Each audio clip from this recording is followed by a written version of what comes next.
Okay. Lecture number 9, recorded video lecture series. I have already commenced with Hindu Minority and Guardianship Act in the live sessions in our Google Meet. So I will complete that. Another 2 lectures should be sufficient to cover that. Maintenance part I have already done. So today I propose to start with Hindu Adoptions and Maintenance Act. Out of which maintenance has already been done. Maintenance हमने commonly किया था in the sense that maintenance under all other acts were also considered and we have covered the maintenance part. So no adoption part is remaining. Under 24 interim maintenance, under 25 permanent maintenance of the Hindu Marriage Act.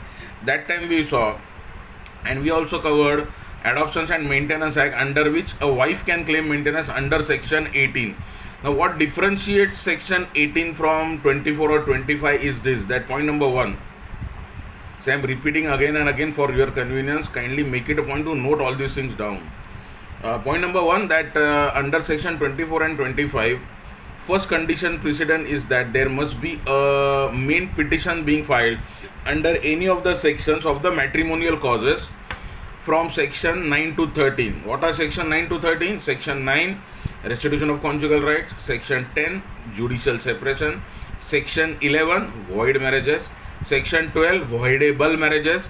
Section 13, the various grounds of divorce, which are divided into we will say 4 parts, in the sense that first section 13 subsection 1 is available to both the parties. So section 13 applies in case of contested petition. What is a contested petition? Where either husband or wife is claiming divorce and the other person is opposing that divorce. अगर वो भी consent देगा आगे तो कुछ dispute का बात है ही नहीं. So it can be converted into divorce by mutual consent. या पहले ही बात कर लो सेक्शन 13B के अंडर जाओ. So divorce 2 टाइप के होते हैं. Divorce by mutual consent under section 13B. Section 13B was inserted by Amendment Act 1976, जो पहले initially Hindu Marriage Act में नहीं था. This has been specifically borrowed from the Special Marriage Act. Then section 13(1) उसको 3 parts में divide किया हुआ है. सेक्शन 13 सबसेक्शन 1 डील्स और is available to both husband and wife. तो आइदर हस्बैंड एंड वाइफ दोनों भी फाइल कर सकते हैं. Then section 13(1)(a), section 13(1)(a) is available only to those parties, again husband and wife both, in case of whom already a decree has been passed either of section 9 or section 10. In the sense that suppose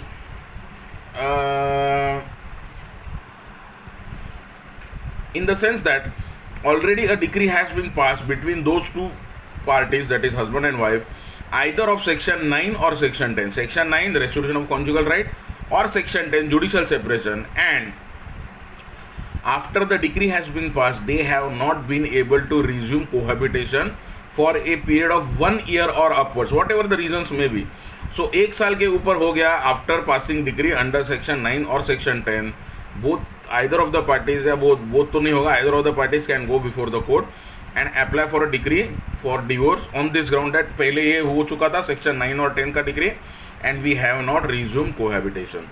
Then section 13 subsection 2 is specifically available only to the wife, only to the wife. तो अभी देखो ये कोई grounds पे either section 9 to 13 petition होता है तो ही section 24-25 is available. This is the first point. And second distinction या second characteristic is this, that under section 24 as well as section 25 even husband can claim maintenance. Otherwise बाकी का maintenance का आप provisions देख लो, it is either for wife, children या aged parents. So यहाँ पे क्या होता है, even husband can claim maintenance. So this actually differentiates it, उसको डिस्टिंग्विश किया जा सकता है. But condition precedent that 9 to 13 में से कोई भी एक सेक्शन के अंडर ये पिटिशन फाइल होना चाहिए, तो ही उसमें इंटरिम और फाइनल ऑर्डर उसमें हो सकता है. Section 18 of Hindu adoptions and maintenance act. Section 18 talks about maintenance of wife. Section 19 talks about maintenance of widowed daughter in law. So widow daughter in law कभी अपने ससुर से मेंटेनेंस मांग सकती है. That provisions have been laid down. और एक point आपको बताता हूँ, फिर से एक रिवीजन या रिकैप जैसे हो जाएगा. What is the difference between maintenance of wife children and what is the difference between maintenance of a widow daughter-in-law. Maintaining widow daughter in law के बहुत सारे कंडीशंस है, राइडर्स है, बहुत सारे what you can say conditions है, and it is a mere legal liability of the father in law provided he has resources to do so. तो उसके पास कुछ प्रॉपर्टी है, एंसेस्ट्रल प्रॉपर्टी है जिसका पार्टीशन नहीं हुआ है, वो वाइफ जो मतलब जो लड़का है उसको मरने से पहले कोई शेयर नहीं मिला था, वो वाइफ की कोई और प्रॉपर्टी नहीं है, she has not received any property, she is not having income, then only that can be implemented against the father in law and provided he has resources to do so. So it's a mere legal obligation जो हो सकता है या नहीं भी हो सकता है, कानून शायद नहीं भी बोले कभी। But coming to maintenance of wife and children, it is a pious obligation. Now what is pious obligation? PIOUS pious obligation म्हणजे काय? ज्याला धर्माची सँक्टिटी आहे, ज्याला धर्मानी मान्यता दिलेली आहे, सो वेद पुराण जो भी हमारे थे उसमें उसका उल्लेख है, and supreme court has reiterated this in n number of judgments, a caten of judgments, that if required beg, if required borrow, if required steal, but maintain your wife and children. So there is no way out. उसमें से that cannot be a argument कि I don't earn, मेरे पास पैसे नहीं है, मेरे पास resource नहीं है, that court is not going to listen to that. Okay, now coming to maintenance part, maintenance part हो गया. So now coming to the adoptions part. Now what is the need to adopt a child? किसको adopt करना पड़ता है? जिसको खुद बच्चे नहीं हो रहे हैं उसको adopt करना पड़ता है ideally. Now this I am talking from the traditional point of view, from the traditional angle, and this has got nothing to do with the modern Hindu law. Modern Hindu law थोड़ा सा अलग है. So let us first see उसका background, उसका history के बच्चे adopt करने की ज़रूरत क्या पड़ती थी. Now if I don't have a child, अगर मुझे मेरे बच्चे नहीं हो रहे तो मैं बच्चा अडॉप्ट करूँगा. बच्चे हो रहे तो कौन अडॉप्ट करेगा? सुखा सुखी कोण मुलं दत्तक घेत नाही. तो ये ज़रूरत किसको पड़ती है? Who finds this need to adopt a child? A childless couple जिनको for whatever reasons they are not able to conceive a child, procreation of children is not possible for them. तो शुरू में कैसा था friends, देखो medical science उतना advance था नहीं. आज आप देखो मेडिकल साइंस इज़ लाइक वो क्या बोलते हैं ना, आसमान छू रहा है. People are playing with nature, people are playing with time. तो कर लो दुनिया मुट्ठी में, that kind of thing. No see, अभी तो कैसे हो गया, आप ट्रीटमेंट ले सकते हो. तो सपोज नॉर्मली कंसीव नहीं हो रहा है तो what problem is there that can be identified and accordingly treatment can be given. तो फर्स्ट उसका शुरू कैसे होता है ना, this is not a medical lecture, nothing to do with the medical background, लेकिन ये जनरल अभी ये एडॉप्शन का टॉपिक है तो ये बात तो निकलेगी. तो फर्स्ट क्या होगा, you go to a doctor, तो doctor will refer you to a good gynaecologist, या तो फिर कोई फर्टिलिटी एक्सपर्ट होगा जो ये मामलों में डील करता है. सो फर्स्ट क्या करेगा, वो डॉक्टर के पास आप जाओगे तो दोनों हस्बैंड और वाइफ, मेल एंड फीमेल को एग्जामिन किया जाएगा. When it comes to male, उसका सीमेन का क्वालिटी देखा जाता है. तो उसका सीमेन एक्चुअली लेके उसको टेस्ट किया जाता है, it is under test, and they will try to see the sperm count. वो स्पर्म काउंट अगर नॉर्मल है तो आदमी में फॉल्ट नहीं. So the next question, wife को एग्जामिन करो. वाइफ को एग्जामिन किया, फीमेल को एग्जामिन किया, तो उसके अंदर कुछ फॉल्ट है क्या, तो बच्चा नहीं होने का कारण क्या है ये आइडेंटिफाई करना पड़ेगा. And let this be a record on fact, this is the admitted fact. कोई मानो मत मानो, but majority of cases where a couple is not able to conceive, बच्चे नहीं हो रहे, in majority of the cases the fault is with the males. तो उसका ही कुछ प्रॉब्लम होता है, या तो स्पर्म का काउंट कम होता है, या तो सीमेन का क्वालिटी में कुछ प्रॉब्लम होता है. So that has to be properly identified. Then remaining cases में कभी कभी जो दोष है वो औरत की तरफ निकलता है. तो that can be properly dealt with medical science, और जो एडवांस टेक्निक आया अभी तो टेस्ट ट्यूब बेबी आ गया है. Then if the wife is not able to, the female is not able to conceive, और सी कभी कभी क्या होता है, कंसेप्शन होता है लेकिन एबॉर्शन हो जाता है. Not abortion, it's a miss carriage, it's a medical miss carriage. तो उसमें क्या होता है, तो वो प्रॉब्लम आइडेंटिफाई होना चाहिए. तो conception is not a problem, the female is fertile, she can get pregnant, लेकिन वो जो पीरियड होता है ना जहाँ पे वो बच्चे को बेयर करना है, 9 महीने उसको कोख में पालना है, बड़ा करना है, एंड देन उसका डिलीवरी होगा, तो आइदर नॉर्मल होगा या सी सेक्शन होगा, सीजर सेक्शन होगा, जो भी है. तो ये प्रोसेस में कुछ प्रॉब्लम हो जाता है. तो कई बार ऐसे होता है कि that the wife gets pregnant but she is not able to go through that pregnancy. तो वो आइडेंटिफाई करके there is now another method जिसको सरोगेसी बोलते हैं. तो वो आदमी का सीमेन ये लेके स्पर्म लेके, वो फीमेल का एग लेके उसको बराबर से मैच करके टेस्ट ट्यूब में डाल के किसी और औरत के गर्भ में डाला जा सकता है, and she can raise that child, और वो सब उसका जेनेटिक्स उसके पेरेंट्स का ही होता है. सो ये एक नया मेथड हो गया. Now recently I have even heard that now there is even one more advance method जहाँ पे आप प्रेगनेंसी को you can play with that in a time bound matter, in the sense that देखो क्या होता है. अभी आदमी है, जानवर ही ऐसा है, तो बोलता है ना, बंदर कितना भी बूढ़ा हो जाए उछलना नहीं भूलता है, कूदना नहीं भूलता है, या पेड़ पे चढ़ना नहीं भूलता है. That is the case with males, that males are fertile almost for their life time, almost majority of cases. हाँ, नावाडेज मेनोपॉज जैसे फीमेल्स में होता है कि after certain age, ideally late 40s या अर्ली 50s, डिपेंडिंग, अभी किसी का उसका हार्ड एंड फास्ट रूल तो है नहीं, ये द मेंसुरल साइकिल स्टॉप्स. तो मेंसुरल साइकिल स्टॉप हो जाएगा. Now that fertile age of that female has pass and now she will not be able to conceive. लेकिन मेल जो होता है ना, वो 60-70 होने तक भी अगर उसके अंदर कैपेसिटी है, जिसको पोटेंसी बोलते हैं, he is capable of getting erections and he is capable of performing sexual act, तो वो कंसेप्शन कर सकता है. तो कभी कभी क्या होता है, अभी रिसेंटली मैंने 1-2 बार देखा था. Now there is a method of वो एग्स निकाले जाते हैं यूट्रस में से और उसको फ्रीज करके रखा जाता है. फ्रीज करके उसको प्रिजर्व किया जा रहा है ताकि कल समझो कोई, this actually applies to very careeristic kind of females, कि अभी मुझे प्रेगनेंसी के लिए टाइम नहीं, बच्चों को देखने के लिए टाइम ही नहीं है. Otherwise females are very kind hearted, और वो बच्चा पैदा करने के लिए और फैमिली को आगे बढ़ाने के लिए they will sacrifice their careers और they will compromise with their careers, कि अभी 2 साल के लिए आगे डालते हैं, and I will be working from home till it is possible, और बच्चे को बड़ा करने में थोड़ा सा वो she is going to compromise. लेकिन ऐसे कुछ लोग हैं, हीरोइंस है, मॉडल्स है, और कोई बहुत बड़े लेवल पे they are earning crores of rupees, तो उनको ये रहता है. सो नाउ व्हाट हैपेंस, वो फ्रीज करके रखो, एंड देन बाद में 10 साल बाद जब even if your menstrual cycle stops, there is not a issue that egg can be match with the semen, और वो प्रेगनेंसी तभी भी हो सकती है. Let's not go into that detail. So ये अभी पॉसिबल है, लेकिन ये जब भी एडॉप्शन एक्ट आया, एडॉप्शन एक्ट तो 56 में है, लेकिन adoption is adopting a child is a very very ancient concept. तो वो टाइम पे तो ये सब अवेलेबल था ही नहीं, पति पत्नी कोशिश करके थक जाते थे. And then just imagine a situation, इसमें ज़्यादा सफ़रर जो होती है ना, वो औरत होती है, क्योंकि हमारा समाज पुरुष प्रधान रहा है, और कुछ दोष हुआ, बच्चा नहीं हुआ. अभी देखो, इवन टुडे शादी हो जाने के बाद 6 महीने, साल भर होने के बाद पीपल विल स्टार्ट इंक्वायरिंग, क्या हुआ, आप प्लानिंग कर रहे हो, इतना प्लानिंग मत करो, पहले एक बार बच्चा हो जाने दो, फिर तुमको जो करना है करो. अरे तुमको पूछा है किसने, who is ask you for your advice. और एडवाइस ही, बिलीव मी, ये मैं बहुत लाइट सेंस में बोल रहा हूँ, giving opinion and advice is very easy.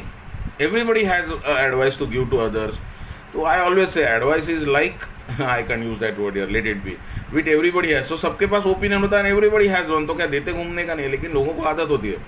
And then इसमें क्या होता है ना दोस्तों, वो अगर कुछ प्रॉब्लम है, तो अभी क्या प्रॉब्लम आइडेंटिफाई किया, हैव यू आस्क्ड, कि पहले तो आप उतना नियर रिलेटिव होना चाहिए, अभी तो बाजू वाला भी पूछेगा, अरे इसको बच्चे नहीं हो रहे, और दोस्त किस पे जाता है, इमीडिएटली औरत पे जाता है.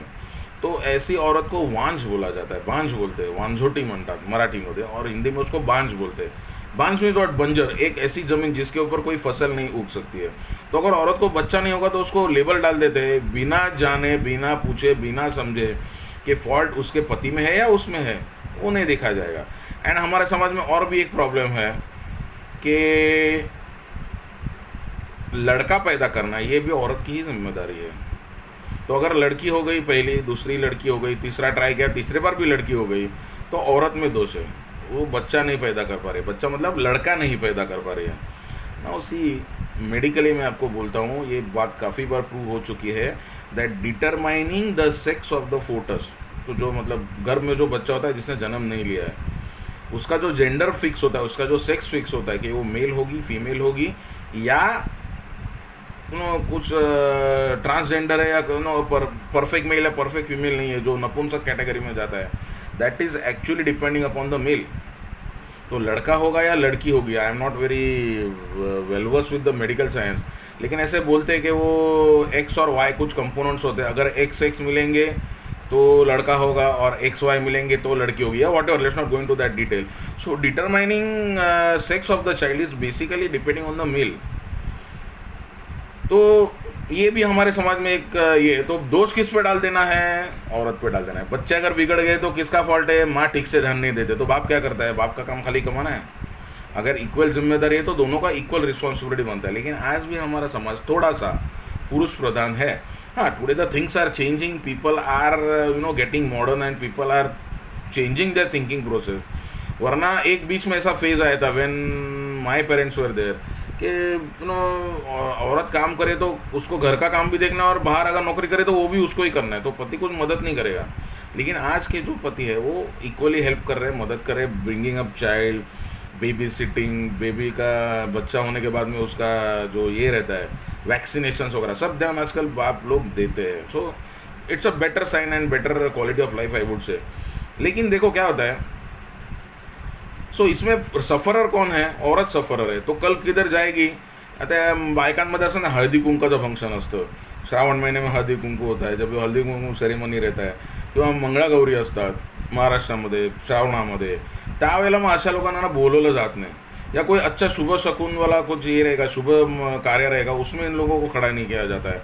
कि अरे बाप रे, उसको बच्चा नहीं हो रहा है ना, तो फिर बच्चे को उसके हाथ में मत दो. या समझो वो बुआ है जिसको बच्चा नहीं हो रहा है, या मौसी है, तो बच्चा उसके हाथ में देते वक्त भी लोग पहले सोचते थे कि अरे ये बंजर है, ये बांझ है, ये वांझोटे, हिचा आता मूल द्यायचं का. See we have come from since ages, ऐसा प्रॉब्लम है. तो इसका एक अच्छा सोल्यूशन वो टाइम पे ये था कि एडॉप्ट करो. Now see, if we see the personal laws of the different religions in India, even today we don't have a uniform civil code. Uniform civil code का मैंने बात लास्ट लेक्चर में भी किया था, और यूनिफॉर्म सिविल कोड का अलग लेक्चर्स भी होगा शायद यही वीक में. मैं आगे के 2 वीडियोस, एक बार एडॉप्शन खत्म हो जाएगा तो आगे के वीडियोस में यूनिफॉर्म सिविल कोड के करूँ.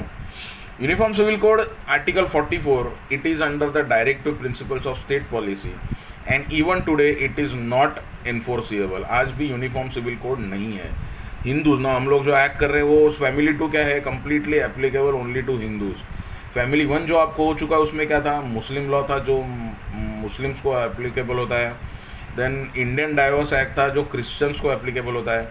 देन सक्सेशन एक्ट था जो क्रिश्चियंस को एप्लीकेबल होता है. And then you had Parsis, Jews, अलग अलग. सो हिंदू है तो हिंदू एक्ट, मुस्लिम है तो मुस्लिम एक्ट, जूस को जूस का एक्ट लगेगा, पारसीज को पारसी मैरिज एक्ट लगेगा. We don't have a uniform civil code. But when it comes to criminal laws we have a criminal code. तो अगर किसी आदमी को सज़ा हो दे, कन्विक्शन हो गया, does the court ask him तुम्हारा धर्म क्या है, तुम हिंदू है तो तुमको ये सज़ा मिलेगी, तुम मुस्लिम हो तो तुमको ये सज़ा मिलनी चाहिए. ऐसा कोड हमारे पास क्रिमिनल नहीं है. Criminal is a uniform criminal code. Actually civil में भी होना चाहिए, आना चाहिए. So I will like to know your views on that. So उसका भी मैं लेक्चर वीडियो जल्दी अपलोड करूँगा जिसमें we will be discussing certain important and landmark judgments when it comes to the uniform civil code. अभी देखो, when it comes to Hindus believe in the philosophy of adoption. Adoption म्हणजे काय, मुलगा दत्तक घेणे. तो किसी और का बच्चा गोद लेने का और उसको as if he is your child. So एक बार उसको गोद ले लिया तो एज गुड एज उसने आपके पास ही जन्म लिया and he becomes your child. उसका कॉन्सिक्वेंसेस और क्या राइट्स लाइबिलिटीज होते हैं और क्या इफेक्ट्स होता है वो भी हम आज देखेंगे. तो पहले तो मैं डिस्कस करूँगा and then we will go to the statutory provisions. वरना क्या होता है, स्टैट्यूटरी प्रोविजंस पढ़ते पढ़ते थोड़ा सा प्रॉब्लम होता है. So if you know the background कि ये सब चीज़ें होती है, ये 1 2 3 4 5 6 होता है. जैसा मैंने हिंदू मैरिज एक्ट में किया था कि इनिशियली मैंने आपको ये बताया कि हिंदू मैरिज एक्ट आने से पहले हिंदू मैरिजेस में क्या था और 1955 के बाद में क्या चेंजेस आया, दैट वी डिस्कस. सो वो उसी लाइन से हम लोग देखेंगे. सो पहले आप देख लो, एडॉप्शंस खाली हिंदूज़ में होता है. Muslims don't believe in adoption, Christians don't believe in adoption, other religions don't believe in adoption. So adoption is necessarily a Hindu concept जो हिंदू माइथोलॉजी या हिंदू रिलीजन के हिसाब से आया. और उसका कंसेप्ट आप देखोगे तो बहुत पुराने ज़माने से है. इवन आप यू गो 200-300 ईयर्स अगो. अभी हिंदू धर्म तो बहुत पुराना है, उससे ज़्यादा हिस्ट्री में जाने में कुछ मतलब भी नहीं है. So even from olden times जब भी ये एक्ट्स नहीं थे, कोडिफिकेशन कभी हो गया 1955 में मैरिज एक्ट आ गया, और बाकी के जो लॉज है adoption and maintenance, minority and guardianship, succession, ये सब कभी आ गए 1956 में. So prior to that we didn't had any codified laws. तो वो टाइम पे सिचुएशन क्या था। अभी देखो बच्चा नहीं हो रहा है तो बच्चा एडॉप्ट करो। अभी मुस्लिम्स का कंसेप्ट कैसा है, दे से दैट बच्चे अल्लाह की देन है, तो अल्लाह का मर्जी होगा तो आपको बच्चे होंगे, अल्लाह की मर्जी नहीं तो आपको बच्चे नहीं होंगे। अगर आपको बच्चे नहीं हो रहे तो अल्लाह आपको बच्चा नहीं देना चाहता है। So no question of adopting any other child और उसको अपना मान के चलो, ये उनका कंसेप्ट है ही नहीं। Christians also don't believe in adoption, so adoption is necessarily a Hindu concept. और उसके पीछे बैकग्राउंड क्या था मेरे को बताओ। दो चीज़ें थी एडॉप्शन करने के पीछे। नंबर वन तो मुझे मेरा बच्चा नहीं हो रहा है फॉर वॉट एवर रीजन्स, और तभी तो मेडिकल साइंस अवेलेबल भी नहीं था ये जानने के लिए कि वो किस में फॉल्ट है, क्या है, दैट कैन बी रेक्टिफाइड। तो people use to adopt child. अभी एडॉप्शन के पीछे दो ये था, there were two what you can say goals to be achieve. Number one, first reason to adopt a child that मेरा वंश आगे चलना चाहिए, I must have my successor. So मुझे मेरा सक्सेसर मिलने के लिए point number one, I want to adopt a child और I should adopt a child. Point number two, Hindu religious concept के हिसाब से आदमी को तब तक मोक्ष नहीं मिलता है, मुक्ति नहीं मिलती है, जब तक सदगति नहीं मिलती है, जब तक उसकी चिता को उसकी संतान आग नहीं लगाती है। संतान means again a boy, again a male child. क्योंकि रिलीजियस राइट्स से और religious even coparcenary system till recently almost 2005 तक फीमेल्स वर एक्सक्लूडेड। 2005 के बाद में जो अमेंडमेंट आया उसमें females were then included and a daughter was also given share and right.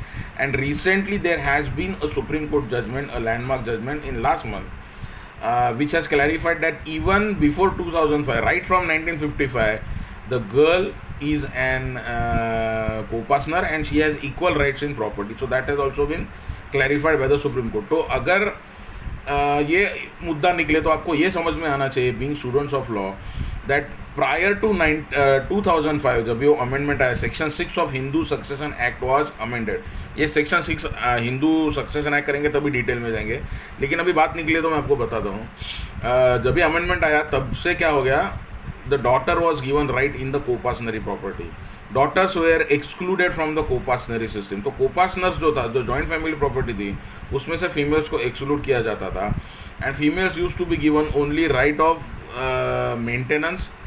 उनको उनका ये देना चाहिए, she didn't had a right और she didn't had a share in the family property.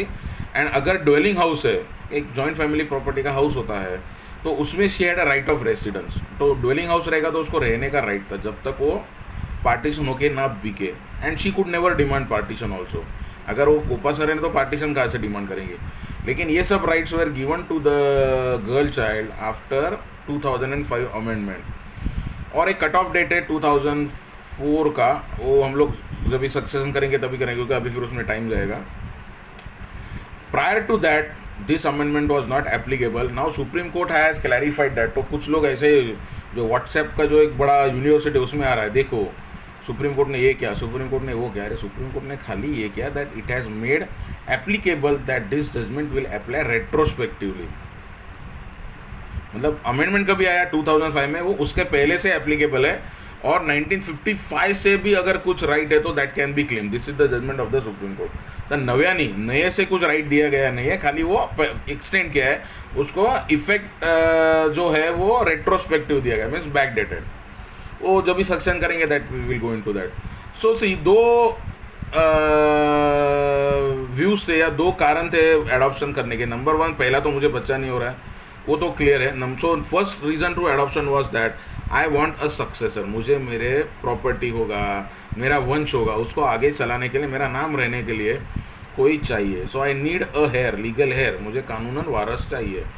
वो एक कारण था। और दूसरा कारण क्या था, जो मैंने आपको बताया कि आदमी की मौत होने के बाद उसकी चिता को आग, उसका जो अंतिम संस्कार है वो अगर लड़का करेगा तो ही उसको मोक्ष प्राप्त होता है। This is the another religious concept. So try to understand that adoption before this act came into force was necessarily of a boy, male child। मर्द को ही अडॉप्ट किया जाता था, क्योंकि वंश उससे आगे चलेगा। लड़की अगर अडॉप्ट करो तो क्या हो जाएगा, शादियों के वो दूसरे घर में चली जाएगी, तो वो लड़की के जो आपके नवासे है, आपके पोते है, जी नातवंड आहेत, ती तुमची फॅमिली नसते. They are not having your same surname, they are even may be of different gotra after marriage, and they are not considered to be a part of your family. They can be considered to be extended part of your family. So ये issue था. तो necessarily adoption लड़के का ही होता था. और दूसरा जो ये है कि मेरे चिता में आग लगाना चाहिए, तो till recently females never perform the last rites. आजकल है कि लड़कियां जाके करती है, और करना भी चाहिए. क्या, क्यों किसी दूसरे को राइट देना है वो. और अच्छी देखो, लड़का आग लगाएगा या लड़की आग लगाएगी, उसका इफेक्ट सेम है. मरने के बाद, दिस इज़ माई फिलोसफी, मरने के बाद तुम्हारा बॉडी का अंतिम संस्कार हो, या बकरा जैसा काट के खाते वैसा आपको कोई काट के खा लिया, या आपका कचरे में या किधर गड्ढे में फेंक दिया, या कहीं खाड़ी में जाके आपका बॉडी फेंक दिया, या आप ज़मीन के नीचे दबा दिया, उसका एक ही इफेक्ट होता है, बॉडी नष्ट होनी चाहिए. सो आफ्टर डेथ अगर लाइफ है नहीं है वो बताने के लिए आज तक कोई वापस नहीं आया. See my father pass away 5 years ago, तो he has never come back to tell me की अरे 5 वर्ष झाले मी इथे गेलो आहे, मला स्वर्ग मिळाला, मला नरक मिळाला, माझ्या ऊपर ये त्रास है, ये तो वो त्रास है. These are all things to be believed, and I believe in life up to death. आगे का मुझे मालूम नहीं है, कोई बताने को आया नहीं है. किस लोगों को, some people believe in it, some people don't believe in it, वो अपना अपना विश्वास है, उसके ऊपर मैं कुछ कमेंट नहीं करूँगा. लेकिन ये मेरा मानना है कि जब तक इंसान जिंदा है और ठीक ठाक है, खाता पीता है, उसको अच्छे से खिलाओ पिलाओ और उसको पानी दो. मरने के बाद पानी देने में क्या मतलब है. जिंदा आदमी को आप भूखा मारोगे, पैसा रखोगे, पानी नहीं दोगे, and then after he dies you will make that scenes before the world, and you know वो प्रिटेंडेंस वगैरह भी होता है. तो that apart, we are not going in to that. So इसमें क्या था, तो अगर समझो लड़का नहीं है तो मेरा अंतिम संस्कार कौन करेगा, मेरा भाई करेगा, या मेरे भाई का लड़का करेगा, या कोई और दूसरा मेल रिलेटिव करेगा. वो नहीं होना चाहिए, मेरा खुद का लड़का होना चाहिए. ये उसके पीछे दूसरा रीज़न था, एडॉप्शन था. Now see adoption is change. First let us see traditional views. तो ये हो गया. सो नेसेसरीली कोई लड़की दत्तक लेके फ़ायदा ही नहीं था. ये दो अगर आपके एम्स है, तो अगर आपका हेतु ही ये है कि मेरा वंश आगे चलना चाहिए, तो वो लड़का ही चलाएगा, लड़के का ही नाम से आगे जाता है. एंड सेकेंडली अगर वो आग देने का मसला है तो भी लड़का ही दे सकता है. So necessarily adoption was of a male child. तो आप थोड़ा सा हिस्ट्री में जाके देखो, कुछ लोगों ने एडॉप्शंस किए थे. इवन यू सी झांसी की रानी लक्ष्मीबाई मणिकर्णिका, उन्होंने भी लड़का दत्तक लिया था, एडॉप्ट किया था, लेकिन उन्होंने बॉय एडॉप्ट किया था. तो लड़की को एडॉप्ट करने का वो ज़माने में कुछ कॉन्सिक्वेंस नहीं था. नाउ शी वांटेड हेयर कि मेरा आगे, she was not ready to surrender to the British. तो Britishers were not ready to accept कि तुमने एडॉप्ट किया तो क्या हुआ, तुम्हारे एडॉप्शन है. ऐसी laws were not there in place at that time, but that was her view कि नहीं, मैं बच्चा एडॉप्ट करूँगी ताकि मेरे गद्दी को वारिस होना चाहिए. So she also adopted a son. Now सी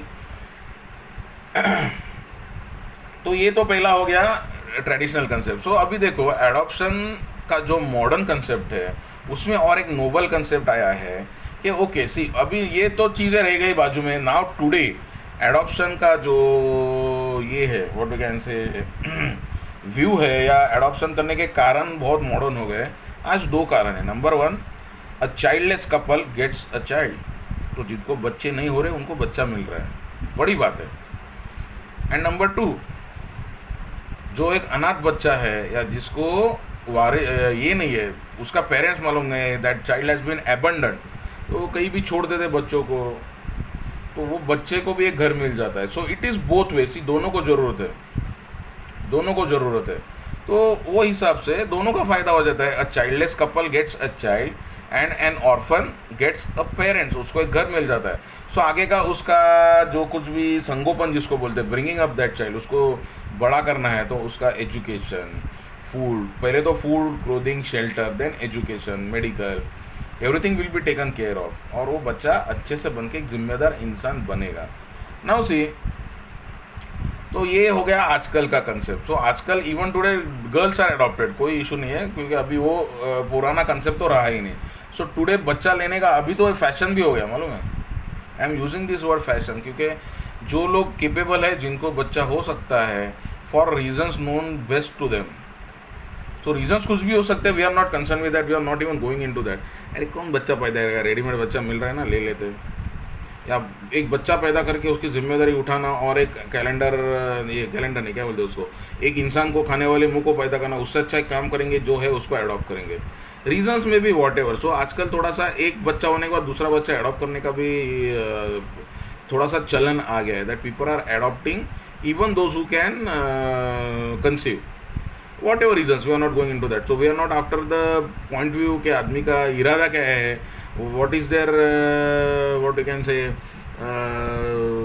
ये उनका करने का कारण क्या, it's very personal, we are not concern with that. Motive, हाँ मोटिव वर्ड मुझे याद नहीं आ रहा था। सो उनका मोटिव क्या है वो उनके लिए छोड़ दो, that they will decide. So today it is possible. Then see under the traditional law और इवन अंडर टुडेज लॉ, एक चीज़ समझ लो, एडॉप्शन करने के लिए शादीशुदा होना जरूरी है? Is it necessary condition precedent that only married persons can adopt? Answer is no. Even a single person can adopt, only he should be contractability, मालूम है ना, कॉन्ट्रैक्ट का जो कंडीशन है, वो जो पहले दो कंडीशन है, must be a major and must be a sound mind. अगर ये दो चीज़ें हैं और हिंदू भी होना चाहिए, तो that person can adopt irrespective of his marital status. So persons who are unmarried, तो अनमैरिड को क्या बोलते हैं? अगर मेल रहेगा तो उसको बैचलर बोलते हैं, और फीमेल रहेगी तो उसको स्पिंस्टर बोलते हैं। सो बैचलर और spinster can adopt. Then married तो कर ही सकते हैं। ओनली मैरिड पर्सन्स को अडॉप्ट करने के लिए दोनों का कंसेंट होना चाहिए, in the sense that if a female wants to adopt, उसके हस्बैंड का उसको कंसेंट होना चाहिए, और अगर हस्बैंड वांट्स टू अडॉप्ट, उसके फीमेल का, उसका वाइफ का उसको कंसेंट होना चाहिए, and both will adopt. So अगर कपल है तो दोनों का, अगर एक इनिशिएटिव ले रहा है तो दूसरे का कंसेंट उसको होना ही चाहिए।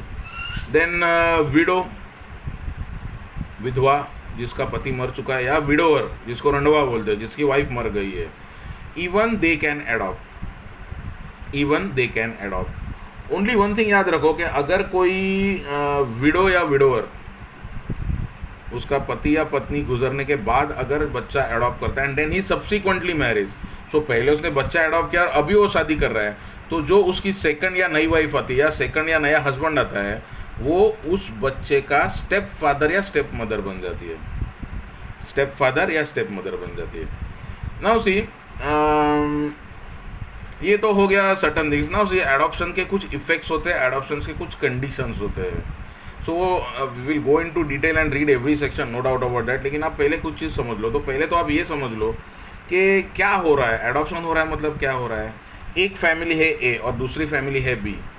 अभी ए फैमिली के पास एक बच्चा है जो वो एडॉप्शन में देने की इच्छा रखते हैं, और बी फैमिली है जो वो एडॉप्ट करना चाहती है। तो अगर एडॉप्शन होता है तो पॉइंट नंबर 1 याद रखो, एडॉप्शन कौन दे सकता है? Only the parents, only the natural guardians can give the child in adoption. मेरे भाई का लड़का मैं एडॉप्शन में नहीं दे सकता हूँ, या मेरी बहन का बच्चा मैं एडॉप्शन में नहीं दे सकता हूँ। Adoption can be given, that child can be given in adoption only by the father और the mother. Again same thing, adoption करते वक्त जो कंडीशंस थे वही, कि अगर एडॉप्शन करना है तो वाइफ को हस्बैंड का कंसेंट चाहिए एडॉप्शन देने के लिए, एंड वाइस वर्सा। हस्बैंड को भी वाइफ, मतलब हस्बैंड अकेला डिसाइड करेगा चलो मैं एडॉप्शन में दे देता हूँ, that will not do. Similarly वहाँ पे भी है। सो ए फैमिली एडॉप्शन में दे रही है, तो ए फैमिली में जो बच्चा है उसके पेरेंट्स दोनों मिलके दे रहे, दोनों का कंसेंट है। और बी फैमिली में जो दो एडल्ट उसको पति पत्नी गोद ले रहे हैं, वो भी अपनी कंसेंट से मर्जी से ले रहे हैं। सो ना टेक्निकली क्या हो रहा है, ए फैमिली में से बच्चे को उठा के बी फैमिली में डाला जा रहा है।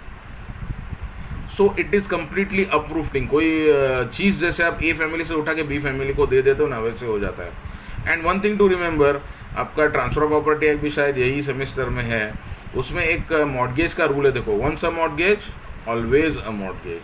तो एक बार once adoption always adoption. Adoption कुछ दिनों के लिए, साल भर के लिए, कुछ महीनों के लिए नहीं होता है। एडॉप्शन में एक बार दे दिया, a family has given the child in adoption to be family, adoption complete हो गया, उसके जो कुछ भी रिक्वायरमेंट्स है वो कंप्लीट हो गए, बात खत्म। अभी वो बी फैमिली का मेंबर बन गया, वो पेरेंट्स का, वो माँ बाप का बच्चा बन गया, इनका नहीं रहेगा, इनका नहीं रहेगा। सो टेक्निकली आपके राइट जेब में समझो एक 100 रुपये की नोट है, वो आप निकालते हो बाहर और लेफ्ट हैंड में, राइट हैंड में से निकालते हो, राइट साइड उसको लेफ्ट हैंड में लेते हो और लेके लेफ्ट पॉकेट में डाल देते हो, तो राइट पॉकेट का पैसा लेफ्ट पॉकेट में गया।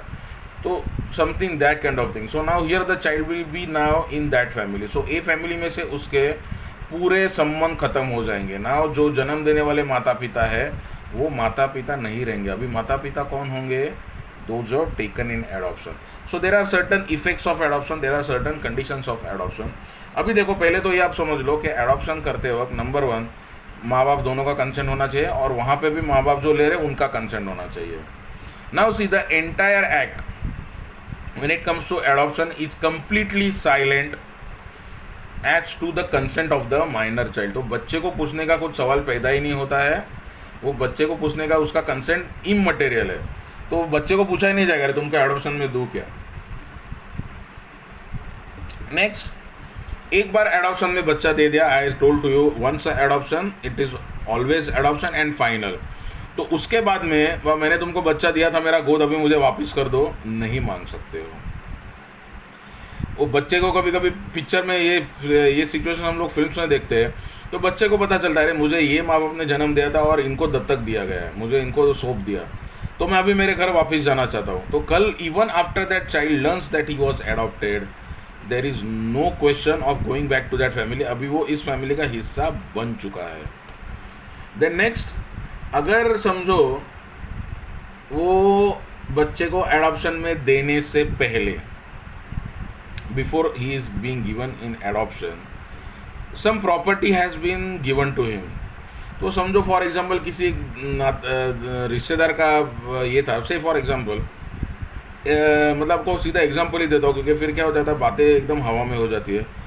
वो बच्चा है ना, उसका जो नाना जी है मतलब माँ का पिताजी, उसने अपना प्रॉपर्टी उसके नाम विल से कर दिया था और नाना जी मर गया. So now that property comes to him and that property is now vested in him. तो अगर उसको एडॉप्शन में दिया जा रहा है, he will go with his property. तो जो प्रॉपर्टी ऑलरेडी माइनर के अंडर वेस्टेड है, not vested, vested, VESTED, vested means जो पहले उसको मिल चुकी है वो उसको लेके जाएगा. So even if he is transferred now in to family B, he will take that property along with him. अभी एक बार एडॉप्शन कंप्लीट हो गया तो ऑल टाइज, ऑल रिश्ते नाते पहले फैमिली से कट हो जाते हैं. They will now be untied. अभी वो माँ बाप नहीं रहे, चाचा चाची नहीं रहे, कोई नहीं रहा, भाई नहीं रहा, बहन नहीं रहा. But only one thing that once you are in family भी, जो प्रोहिबिटेड रिलेशनशिप्स होते हैं ना, कि आप अपनी बहन से शादी नहीं कर सकते हो या रिश्ते में शादी नहीं होती, दैट विल स्टिल अप्लाई. तो ऐसा नहीं हो सकता है कि बी फैमिली में गया तो ए फैमिली में जो बहन थी उसके साथ ही शादी कर लिया. That is not permissible. So only that thing will remain that the person cannot, if that boy is a child, he cannot marry a female who is with in the prohibited degrees of relationship in the earlier family. And अगर उसको property पहले से मिल चुका है, property तो लेके जाएगा वो, लेकिन वो प्रॉपर्टी पे कभी कभी ना चार्ज क्रिएट किया हुआ होता है. अब मॉर्गेज सीखोगे तो आगे चार्ज भी आएगा ट्रांसफर ऑफ प्रॉपर्टी एक्ट में.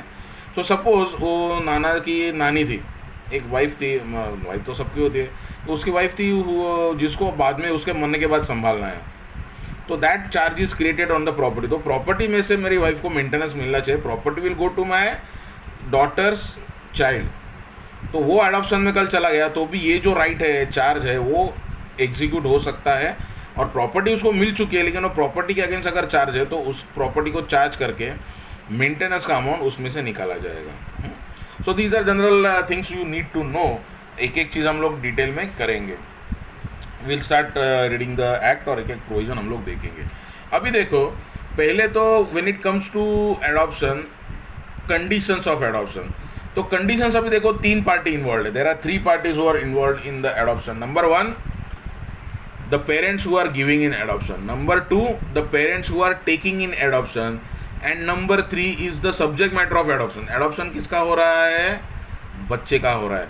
So इसके कुछ conditions है, essentials है. What are the qualifications of person giving in adoption? Similarly, there is requirement under law to understand what are the requirements of or qualifications of a person who is taking in adoption. So persons giving in adoption, persons taking in adoption, and at the same time person who is being adopted. सो तीनों के qualifications आ गए, तीनों के as आ गए, requirements आ गए कि adoption में देने वाले पेरेंट्स है उसकी क्या रिक्वायरमेंट है, एडॉप्शन में लेने वाले लोग हैं उसकी क्या रिक्वायरमेंट है, और जिसको एडॉप्शन में दिया जा रहा है उसकी क्या रिक्वायरमेंट्स है, क्वालिफिकेशन एंड ऑल। तो ये हो गया उसका। नाउ कमिंग टू प्रोसीजर, किसी को मालूम है प्रोसीजर क्या होता है एडॉप्शन का? क्या करना पड़ेगा एडॉप्ट करने के लिए? एग्रीमेंट करना पड़ेगा, रजिस्टर करना पड़ेगा, या कोर्ट में जाना पड़ेगा, या गवर्नमेंट से परमिशन लेनी पड़ेगी, क्या करना पड़ेगा? नाउ सी, उसके दो टाइप्स है adoption. First of all, number one, there is no government control in adoption. Government का कोई भी कंट्रोल डायरेक्ट इनडायरेक्ट नहीं है। So this is an activity which is only regulated by law, but government का direct control नहीं है। Number two, अगर adoption direct parents के बीच में हो रहा है, मतलब ए और बी दो पेरेंट्स है जिनका बच्चा है एक्स, जिसको वो लोग एम एंड एन, सो एक कपल हो गया ए एंड बी, दूसरा कपल हो गया M and N, and X is the child. Now A and B are the natural parents, जिनका वो बच्चा है, जिन्होंने उस एक्स को जन्म दिया है। Now they can give in adoption, and who can take in adoption? M and N. तो यहाँ पे अगर direct person to person adoption हो रहा है तो कुछ भी करने का ज़रूरत एक्चुअली नहीं होता है। अ मियर दत्तक सेरेमनी इज़ परफॉर्म, और दत्तक होमम करने का ज़रूरत नहीं है, कोई पूजा अर्चा करने का ज़रूरत नहीं है। जैसे शादी में होता है ना, हिंदू मैरिज है, सप्तपदी होना चाहिए। If the parties are Sikh, अनंकारा होना चाहिए। If the parties are Buddhist, it must be as per their personal laws, even if they are considered to be Hindus. जट से तो उनमें चादर ओढ़नी होती है। सो अलग अलग ये है, रिचुअल्स है। यहाँ पे कोई भी रिचुअल करना नहीं पड़ता है, only one ritual is required. कभी शेयर मार्केट गए हो? जो शेयर बेचना चाहता है, जो एजेंट है, जो या डील कर रहा है, वो क्या करता है? No see majority, no again, no intention of किसी कम्युनिटी का मजाक उड़ाने का इरादा नहीं है, लेकिन ज़्यादातर गुजराती लोग are involve in the share markets. So वहाँ पे जो शेयर बेचने वाला रहता है ना, वो क्या चिल्लाता है? देवानुचे देवानुचे देवानुचे देवानुचे, I want to give, I want to give. और जो लेने वाला है वो क्या बोलेगा? हाँ, लेवानुचे। सो ये जो गिविंग एंड टेकिंग है ना, that must take place. So a simple ceremony जहाँ पे एम एंड एन, जो दत्तक लेने वाले माता पिता है, जो एडॉप्ट करने वाले पेरेंट्स हैं, उनको एक जगह पे बिठाया जाएगा और ये दोनों अपना बच्चा उन दोनों को सौंप देते हैं। तो ये जो गिविंग एंड टेकिंग है ना, वो एक्चुअल होना चाहिए। तो बच्चा मैं आपको गोद दे रहा हूँ, और वो बोलना चाहिए यस बच्चा मैं गोद ले रहा हूँ, और बच्चे को उनके गोद में एक्चुअली रख दिया। सो ये जो गिविंग एंड टेकिंग है ना, वो कंप्लीट हो गया, तो एडॉप्शन इज कंप्लीट। उसको सर्टिफाई करने के लिए कोई भी लीगल रिक्वायरमेंट एक्चुअली नहीं है। लेकिन टेक्निकली आप देखो, अभी वो पहले समझो ए का लड़का था, अभी बी का लड़का हो रहा है, तो बाप का नाम तो बहुत ज़रूरी है इंडियन सोसाइटी में। तो अभी सब कुछ चेंज हो गया। तो पहले उसका समझो बर्थ सर्टिफिकेट बना रहेगा, उसमें समझो ए का नाम था, लेकिन आज चेंज करके बी का नाम करना पड़ेगा। तो ये म्यूनसिपलिटी थोड़ी ना सुनेगी। तो म्यूनसिपलिटी को क्या प्रूफ है कि आपने किया? तो ये करने के लिए may be certain things are required. So अगर और फिर उसका स्कूल का एडमिशन, आगे की पूरे चीज़ों के लिए पासपोर्ट निकालना है, आधार कार्ड निकालना है, all this things are required. So naturally certain document is required. तो बेटर के आप कुछ डॉक्यूमेंट बनाओ। तो सीधा पार्टी टू पार्टी है, तो रजिस्टर्ड डीड ऑफ एडॉप्शन भी किया जा सकता है। जैसे मेरा फ्लैट मैंने आपको बेच दिया है, अब यहाँ पे बच्चा बेचा नहीं जा रहा है, that can be done legally. Illegally out of law क्या होता है वो छोड़ दो, we are not concern with that, we are concern only with the statutory provisions. So बच्चा is not the subject matter of sale. तो flat के जैसा तो एग्रीमेंट होना नहीं चाहिए, लेकिन फिर भी एग्रीमेंट होना चाहिए, because see there that fact of adoption needs to be proved. Otherwise adoption हुआ था ये दिखाने के लिए क्या डॉक्यूमेंट है? सर्टिफिकेट है। अगर कोर्ट के ऑर्डर से हुआ है तो कोर्ट का ऑर्डर रहेगा, एडॉप्शन डीड रहेगा तो एडॉप्शन रहेगा। लेकिन ये फिर मुझे बताना पड़ेगा अरे मैंने उसको एडॉप्शन में दिया था, फिर वो एडॉप्शन प्रूव करना पड़ेगा। तो वो थोड़ा सा काम बढ़ जाता है और थोड़ा सा इशू हो जाता है। सो बेटर कुछ ना कुछ डॉक्यूमेंट होना चाहिए। लीगली कंपलसरी एक्चुअली नहीं है, लेकिन technically some things are required under the law, because law is very technical. फिर अगर एडॉप्शन हो गया तो उसका जो सर्टिफिकेट रहता है ना, बर्थ सर्टिफिकेट, उसमें चेंज करना पड़ता है, क्योंकि अभी you know mother's name is also there in the records. And आपका जो डिग्री मिलता है ना, उसके ऊपर भी माँ का नाम होता है। तो स्कूल का आपका जो भी सर्टिफिकेट रहेगा, वहाँ पे लड़के का नाम पूरा रहता है। अभी मेरा लड़के का नाम कुशाग्र है, तो कुशाग्र अंबर अनुश्री जोशी, ऐसा उसका पूरा नाम यूनिवर्सिटी रिकॉर्ड में है। तो माँ का नाम अनुश्री रहता है। तो अगर यहाँ पे बाप या माँ एडॉप्शन में बदल गए फॉर सम रीजन, वो और डिटेल में बाद में जाएंगे, तो वो उसका सर्टिफिकेट में चेंज करना पड़ता है। तो वो चेंज करने के लिए कुछ ना कुछ तो डॉक्यूमेंट का ज़रूरत पड़ेगा। ये म्यूनसिपल अथॉरिटीज ऐसे तो करेंगे नहीं, and they can not do also, it is legally not in their capacity. तो कुछ कोर्ट का ऑर्डर या some sort of thing is required, affidavit करवाओ, ये करवाओ, उसका गैजेट कॉपी लाओ, कुछ ना कुछ तो रिक्वायरमेंट आपके सर पे मार देंगे कि आपको ये ला के देना है, तो हम करेंगे। नाउ सी, सो अगर आदमी टू आदमी, एक आदमी और दूसरे आदमी के बीच में सीधा लेना और देना हो रहा है, giving and taking, there is no government control, there is no court regulation. अभी कोर्ट का रोल कहाँ पे आता है? गवर्नमेंट का तो कुछ कंट्रोल है ही नहीं इसमें। कोर्ट का रोल या लॉ का रोल कहाँ पे आता है? Only when the person giving in adoption is not the natural guardian. Natural guardian किसको बोलते हैं? जो या माँ है या तो बाप है, जन्मदाता। तो ये दोनों को छोड़ के तीसरा तो नहीं दे सकता है। लेकिन अगर वो बच्चे को अबेंडन किया रहेगा तो सी आदमी के जैसा हरामी जानवर इस दुनिया में नहीं है। अभी बच्चा चाहिए ही नहीं तो आप पैदा क्यों करते हो? और ज़्यादातर लड़कियों को छोड़ा जाता है, आजकल तो लड़कों को भी छोड़ा जाता है। तो अगर बच्चा चाहिए ही नहीं था तो जन्म ही नहीं देते थे ना। Be careful. कॉन्ट्रासेप्टिव किस लिए होता है? ओके, ऐसी आज ज़माना बदल गया है और ज़माने की जो वैल्यूज़ है वो बदल गई है, morals and everythings have change. So earlier if you see, sex before marriage was considered to be immoral. आज ऐसा कुछ है नहीं। कम से कम 2-3 बॉयफ्रेंड, 2-3 ये हुए बगैर कोई शादी भी नहीं करता है, बॉयफ्रेंड या गर्लफ्रेंड जो भी। I am not passing strictures against anybody, वो अपना अपना चॉइस है। सो ऐसे टाइम पे you should have been careful कि बच्चा न हो जाए। हाँ, जहाँ पे जैसा एक्सीडेंटल चीज़ है कि कॉन्ट्रासेप्टिव्स है लेकिन वो फुल प्रूफ नहीं है। कॉन्डम है तो वो टीयर हो सकता है।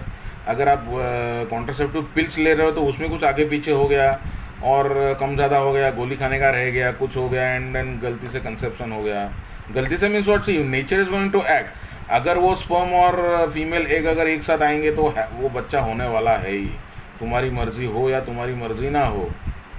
Even see now this is not a lecture of sexual education, लेकिन एक विड्रॉल मेथड भी होता है कि इजैकुलेशन होने से पहले मेल विड्रॉ कर ले तो भी नहीं होता है। लेकिन this is also a misconception. कभी कभी स्पर्म इवन बिफोर इजैकुलेशन भी वो बहुत मिसयूज होता है। स्पर्म सबसे प्रोएक्टिव, सबसे ज़्यादा प्रोएक्टिव वो होता है। कौन? स्पर्म। वो कभी कहीं कुछ भी हो सकता है। तो even before ejaculation any of the sperms can go out of the penis and enter the vagina. This is some medical facts है। सो ये जो मेथड्स है, कोई भी, इवन आप बराबर डॉक्टर को कंसल्ट करके कॉन्ट्रासेप्टिव्स यूज़ करो, फुल प्रूफ कुछ भी नहीं है, 100% कुछ भी गारंटी नहीं कि नहीं होगा। नाउ सी, या कभी कभी होता है ना कि सेक्सुअल असॉल्ट हो गया, रेप हो गया, और वो रेप की वजह से प्रेगनेंसी हुई है, फाइन, ऐसे cases are excluded. But other है तो ऐसे केसेस को मेडिकल टर्मिनेशन का भी परमिशन मिलता है। आप कोर्ट को अप्रोच करो, different laws are there. Prenatal, pre diagnostic act है, then medical termination of pregnancy act है, उसका एक टाइम दिया गया है। उसके अंडर अगर अनवांटेड चाइल्ड है, अनवांटेड मीन्स व्हाट? जो माँ और बाप को दोनों को नहीं चाहिए और जो गलती से प्रेगनेंसी हुआ है, that depends on the doctors कि कैसा उसको इंटरप्रेट करना है। तो that can be done, and वो एबॉर्शन किया जा सकता है, जिसको MTP बोलते हैं, medical termination of pregnancy. That apart, so that also can be done. लेकिन बच्चे को पैदा करके आप ऐसे ही छोड़ देते हो तो अभी वो बच्चे कहाँ जाएंगे? वो पुलिस कोई, अभी समझो आपको पता चला रही इधर को पेड़ के पीछे बच्चे की आवाज़ आ रही है, तो आप क्या करोगे? इंसानियत के नाते उसको उठाओगे। लेकिन पिक्चर में जैसे दिखाते हैं ना, अभी मैं ही इसको मेरा बच्चा बना लेता हूँ और पाल लेता हूँ, इतना ईजी नहीं होता है। आप क्या करोगे? पुलिस को इन्फॉर्म करोगे, पुलिस आएगी, पुलिस बच्चा को उठाएगी, कहाँ लेके जाएगी? उसको सबसे पहले चिल्ड्रन हॉस्पिटल में लेके जाएंगे, उसको पेडियाट्रिक वार्ड में एडमिट करेंगे, उसका एग्जामिनेशन करके देखेंगे कि उसको कुछ प्रॉब्लम नहीं है ना। Then he will be kept under observation in NICU, and then the doctors will say that yes he is fit and fine, कुछ प्रॉब्लम नहीं, या उसको ये इशू है। तो कभी कभी कुछ इशू की वजह से माँ बाप क्यों छोड़ते हैं बच्चों को, ये अपने अपना कारण है, वेरी डिफिकल्ट। तो कभी कभी तो इतना बुरी तरीके से छोड़ते हैं ना कि एक था ना पहले का कि मंदिर के सीढ़ी पे छोड़ो, या वो अनाथ आश्रम रहता ना, उसके बाहर एक पालना रखा रहता, उसमें डाल के निकल जाओ, भाग जाओ। तो भी यार चलो कुछ तो तो भी थोड़ा सा वो इंजरी कम है। एक्चुअली बच्चा पैदा करके छोड़ना ही बहुत बड़ी गलती है या बहुत बड़ा पाप है। या कुछ लोग क्या करते हैं, अभी प्लास्टिक का थैले में डाल के कहीं छोड़ दो, गटर में डाल दो, कचरे में डाल दो। उसी मैंस दिमाग बहुत घटिया होता है। तो ऐसे भी चीज़ होती है। तो ऐसी चीज़ों में वो बच्चा कहाँ जाएगा बाद में? पुलिस उसको क्या करेगी? पुलिस थोड़ी ना पालेगी। तो what police will do, they will give it to some orphanage जहाँ पे इन अनाथ बच्चों का देखभाल होता है, उनको एक ऑर्फन्स होम होता है, अनाथालय में उसको छोड़ा जाएगा जहाँ पे समबडी विल टेक केयर। तो अभी उन बच्चों का क्या करना है, उन बच्चों को अगर करना उसे एक घर है जहाँ बच्चा नहीं, ये बच्चे हैं जिनको घर नहीं है, तो वो देना ऑलवेज बेटर। तो ऐसा एक प्रोसीजर है जहाँ पे बच्चे अडॉप्ट किए जा सकते हैं। तो ऐसी जगह पे जो अडॉप्शन देने वाला है वहाँ पे नेचुरल पेरेंट है ही नहीं, तो ऐसे अडॉप्शन जो गार्डियन होता है, अभी एक गार्डियन, एक बच्चा जिसको छोड़ दिया, एक लड़की थी उसको छोड़ दिया, अनाथ कर दिया, उसको ये कर दिया, मतलब ऐसे ही छोड़ दिया, उसको उठाया पुलिस ने, हॉस्पिटल वगैरह दिखाया, एंड देन हॉस्पिटल में दिखा के then after it was certified that the child is okay and healthy, child को डिस्चार्ज किया and it has now been given in possession of a अनाथालय, ऑर्फनेज। ऑर्फनेज क्या करेगी, उसका संगोपन करेगी, उसको रखेगी, वो जगह रहेगी वहाँ पे, उसको पाल पोस के बड़ा करेगी। And in the mean while अगर कोई अप्रोच करता है जिसको वो बच्चा चाहिए, तो an number of things are there, उसको देख के बाद में ही उसको दिया जाएगा।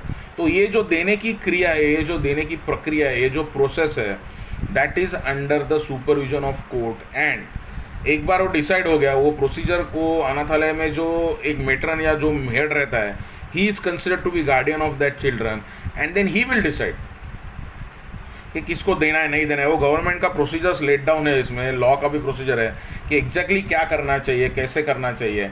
And then once you identify that yes X couple को ये वाई बच्चा गोद देने का है, then the orphanage has to approach the court and apply for a petition for adoption. Then the court will see, there are certain conditions which the court will see, verify, and then it will be given in adoption by order of the court. तो बच्चे का जैसा आप admission के लिए कल जाओ, बच्चा बड़ा हो गया तो उसको आपको ये दिखाना पड़ेगा, बर्थ सर्टिफिकेट दिखाना पड़ेगा। अभी इसका जन्म ही लेते उसको अगर फेंक दिया तो उसको बर्थ सर्टिफिकेट के साथ में थोड़े ना फेंकने वाले हैं। तो ऐसे थोड़े ना माँ बाप होंगे जो बर्थ सर्टिफिकेट निकालेंगे, उससे अपना नाम डालेंगे कि मेरा बच्चा, और बाद में उसको ये कर देंगे। वैसा क्या तो पकड़े जाएंगे। तो बच्चे को क्या करेंगे, और यूजुअली बच्चे को जब एबंडन किया जाता है वो जन्म होते ही होता है। सो होते ही वो उसने छोड़ दिया तो बर्थ सर्टिफिकेट तो अप्लाई भी किया हुआ नहीं रहता, उसका जन्म कभी हुआ है, कहाँ हुआ है, what is the birthday, that we don't know. So आगे जाके कोई भी डॉक्यूमेंट, सरकारी डॉक्यूमेंट बनाने के लिए डेट ऑफ बर्थ तो पहले लगती है। तो डेट ऑफ बर्थ को वेरीफाई करने के लिए ये एडॉप्शन का जो प्रोसीजर का जो पेपर रहेगा, तो या तो डीड ऑफ एडॉप्शन होगा, और अगर कोर्ट के ऑर्डर से एडॉप्शन हो रहा है under section 9 subsection 4, under section 9 that is under the supervision of court, तो ये ऑर्डर काम में आएगी। तो कल अगर अपने बच्चा गोद में ले तो वो पेपर आपके हाथ में रहेगा कि बच्चा नो, अगर मैंने जन्म दिया तो मेरे 2 बच्चे वो मेरे नेचुरल बच्चे हैं, मैंने और मेरी वाइफ ने मेरी वाइफ ने उसको जन्म दिया है। So we have a birth certificate, we have a complete medical record right from conception. दोनों बच्चों के फाइल है मेरे पास, मतलब वो कंसेप्शन जब भी प्रेगनेंसी कंफर्म हुआ उससे लेके डिलीवरी होके डिस्चार्ज होके आगे के वैक्सीनेशंस, ऐसे दोनों बच्चों के फाइल मेरे पास पड़े हैं। और वो वैक्सीनेशन 5 साल तक रहता है अलग अलग टाइम पे, तो वो पूरा 5 साल तक का हिस्ट्री मेरे पास दोनों बच्चों का, दोनों फाइल बहुत संभाल के रखा हुआ है कि you know that is a record that you need to maintain. कभी आगे जाके वो बच्चों को काम में आएगा, लग भी सकता है, कुछ मेडिकल कंडीशन आ गया, कुछ हिस्ट्री आ गई, या कुछ for whatever reasons you might require, तो वो संभाल के रखना पड़ता है। एंड दैट इज़ अंडरस्टूड के वो संभाल के रखने की ज़रूरत है। तो ये बच्चों के पास तो ये नहीं रहेगा, तो ये जो डॉक्यूमेंट्स है वो काम में आते हैं और ये रहता है। So now understand that adoption में सबसे number 1 no government control, number 2 legal supervision only in cases where the adoption is by a guardian other than natural parent, natural guardian. तो नेचुरल पेरेंट माँ या बाप को छोड़ के अगर दूसरा आदमी वो गोद में दे रहा है तो उसको कोर्ट में जाना पड़ेगा और कोर्ट में एप्लीकेशन करना पड़ेगा। अदरवाइज अगर direct man to man, woman to woman है, एक आदमी दूसरे आदमी को बच्चा गोद दे रहा है, so that can be done by a simple deed of registration, और खाली देवानुचे लेवानुचे, देने का है लेने का है, वो गोद में रख दिया, दैट इज सफिशिएंट। कोई होम, कोई पूजा, कोई अभिषेक करने का ज़रूरत नहीं है। रिलीजन के अंडर होगा भी, but under law it is not required. So this is the broad background. Now see effects of adoption थोड़ा सा समझ लो। एक बार बच्चे को ये फैमिली से वो फैमिली में एडॉप्ट कर दिया तो प्रैक्टिकली ए फैमिली में से अप्रूव करके दूसरे, जैसा भी नर्सरी में आप जाते हो, देखो नर्सरी मतलब जो प्लांट वाली होते हैं ना, तो कलम विकत गया था, आप जाके एक पेड़ खरीद लेते हो, एक छोटा सा पौधा है, नॉट पेड़, पौधा में शॉर्ट एक यंग जो मतलब थोड़ा सा रूट्स वगैरह निकले और उसको आप प्लांट कर सकते हो। तो वो आपने जाके नर्सरी में से ख़रीद के लाया और अपनी ज़मीन में उसको बराबर से ट्री प्लांटेशन किया। तो ये एग्जैक्टली वैसा ही है कि नर्सरी में से जैसे आपने वो कलम खरीद के, पौधा खरीद के ला के उसको लगाया, अभी वो बढ़ के पेड़ हो जाएगा. So now it is somewhat like that only, कि आपने उस बच्चे को ऑर्फनेज में से लाया, किसी और से उठाया मीन्स आपको गोद में दिया गया, and now you are brought him home. तो उसके पूरे इफेक्ट्स होते हैं. सो पहले फैमिली के साथ उसके क्या इफेक्ट्स होते हैं, सेकंड फैमिली में वो नया बच्चा क्या क्या इफेक्ट्स होंगे, that we will see in detail. So पहले कैसे था कि बाबा खाली शादीशुदा लोग ही ले सकते हैं, फिर बीवी की परमिशन लगेगी नहीं लगेगी. तो मैंने आपको वही बताया, now today it is immaterial whether the person taking in adoption is married और unmarried. So marital status inconsequential. Then number 2, only requirement that contractability होनी चाहिए. कॉन्ट्रैक्ट का मतलब मेजर एज होना चाहिए, साउंड माइंड होना चाहिए, and then other conditions of course और देर के दोनों में कितना मिनिमम गैप होना चाहिए. वरना क्या होगा, मैं 20 साल का हूँ, मैं अडॉप्शन में जाऊँ, अभी 18 कंप्लीट हो गया, 19 ईयर्स का हूँ, मैं अडॉप्शन करूँगा और मैं 17 साल की लड़की अडॉप्ट करूँगा या 17 साल का लड़का अडॉप्ट करूँगा, तो बाप और बच्चे में 2 ही साल का अंतर, 2 ही साल का डिफरेंस, वो नहीं हो सकता है. So there are certain requirements के minimum 18, minimum 21, that we will see later in the next lecture, क्योंकि ये लेक्चर का तो टाइम खत्म हो गया. So that has to be seen into, and adoptions will have its own consequences, its own liabilities and its own reasons to do. So what those reasons are और कैसे होता है वो हम लोग डिटेल में नेक्स्ट लेक्चर में देखेंगे.